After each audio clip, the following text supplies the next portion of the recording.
வணக்கம். மாணவர்களுடைய பருவத்தை மிக மகத்துவமான பருவமாக நான் சென்ற பகிர்வுல நான் சொல்லி இருந்தேன்.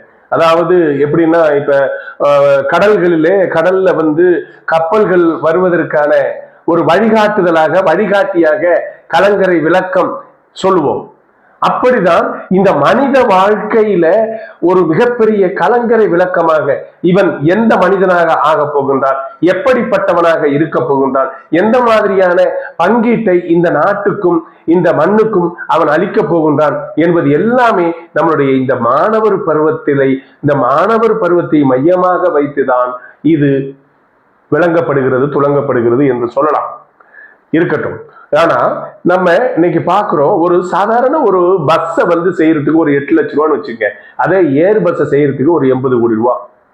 அப்ப சாதாரண பஸ்ஸை நம்ம ரோட்ல ஓட்டிக்கிட்டு போறது அது ஒரு புதுமையான விஷயம் இல்லை, அது வியக்கத்தக்க வேண்டிய விஷயம் இல்லை. அது ரோட்டு மேல ஓடுறதுக்கு தான் அந்த பஸ்.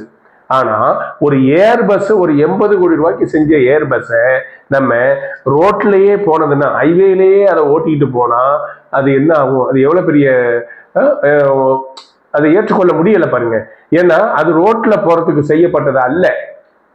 இதான் நான் மாணவர்கள்ட்ட சொன்னேன். எப்படின்னா, அதாவது இந்த பேருந்துங்கிறது சாலையில போறது, அது அதனுடைய இது அவ்வளவுதான். ஆனா இந்த ஏர் பஸ்ங்கிறது இவ்வளவு அற்புதங்களை, இவ்வளவு பொக்கிஷமான விஷயங்களை உள்ள வச்சு இத ஆற்றல் வாய்ந்ததாக வடிவமைச்சது எதுக்கு? அது மேலே பறப்பதற்கு. அப்படி செய்ததை மேல பறக்காம அது ரன்வேலேயே ஓடிக்கிட்டே இருந்துச்சுன்னா என்ன பயன்? அது ரொம்ப ரொம்ப வீணான ஒன்னாக இருக்கிறது, விடலுக்கு இறைத்த நீராக இருக்கிறது. அப்படிதான் விலங்குகளிலிருந்து ப்ரொமோட் ஆன மனிதர்கள், மாணவர்கள், மாணவ செல்வங்களே, உங்களுக்கு சொல்றேன், நம்ம மனிதர்கள் என்பவர் நம்ம எங்கிருந்து வந்தோம்? விலங்குகளிலிருந்து வந்தோம்.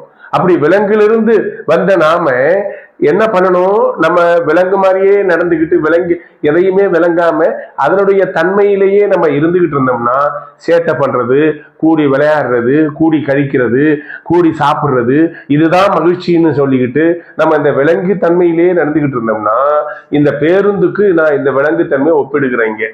அப்ப மனிதனாக நீ ப்ரொமோட் ஆயிட்ட. அப்ப மனிதனாக ப்ரொமோட் ஆயிட்டேன்னா அது ஏர் பஸ் மாதிரி. அப்ப நீ எங்க போகணும்? மேல பறக்கணும். அப்ப நீ மேல பறக்காம இங்கேயே நீ வாழ்ந்துகிட்டு இருந்தா உன்னுடைய வளர்ச்சி, உன்னுடைய முன்னேற்றம் எப்படி இருக்க முடியும்? அதுதான் என்னுடைய கேள்வி.